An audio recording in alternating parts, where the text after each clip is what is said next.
Chair now recognizes the gentlelady from Massachusetts, Ms. Pressley, for 5 minutes. Thank you, Madam Speaker.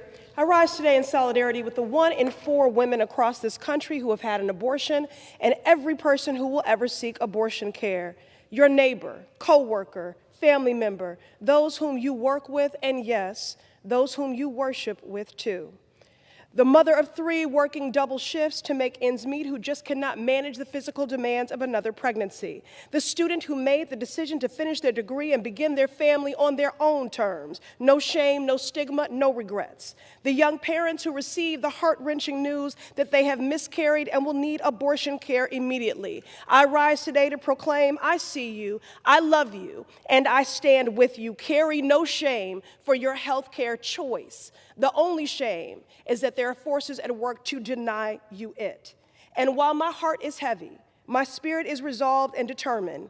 Madam Speaker, there are many who have arrived at this moment with newfound outrage at the prospect of this reversal of law.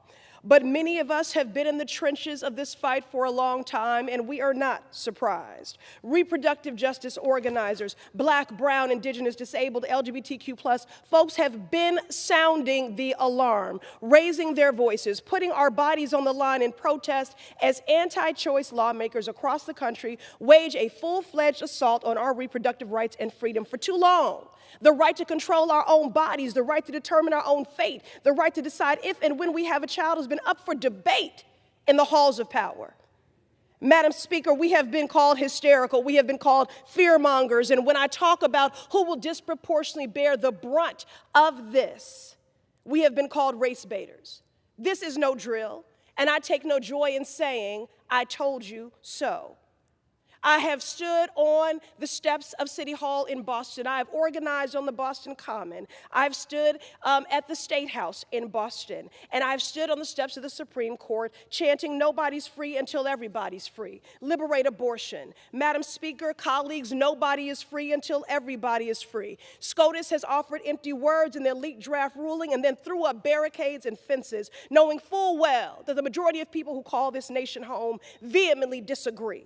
SCOTUS claims that our human rights are invalidated by their opinions of what is and isn't rooted in our nation's, quote, history and traditions. A quick history lesson.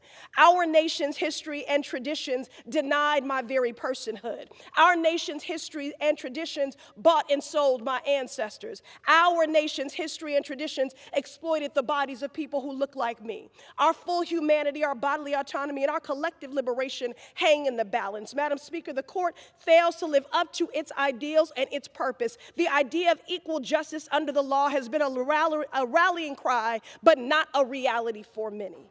The anti-abortion movement in America is rooted in organized white supremacy, and overturning Roe v. Wade would only perpetuate cycles of poverty and trap our most vulnerable in systems of oppression. None of this is abstract.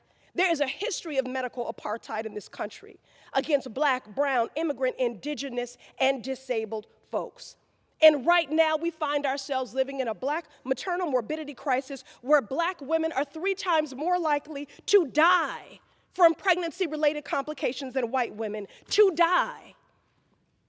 And we have suffered a history of forced sterilization and experimentation on Black, brown, disabled bodies without our consent. And now, the systemic prospect of folks being forced to carry a pregnancy against their will, forced birth, in the same country where we deprive families with universal health care, child care, and paid medical and family leave. Abortion bans would put legal, safe, necessary abortion care out of reach for millions, especially our most vulnerable. So Congress must act. This Democratic-controlled House, Senate, and White House, the majority, must mean more than a talking point, and we must legislate as if lives depend on it, because they do. To my Senate colleagues on the other side of this Capitol, I ask of you, no, I demand that you act.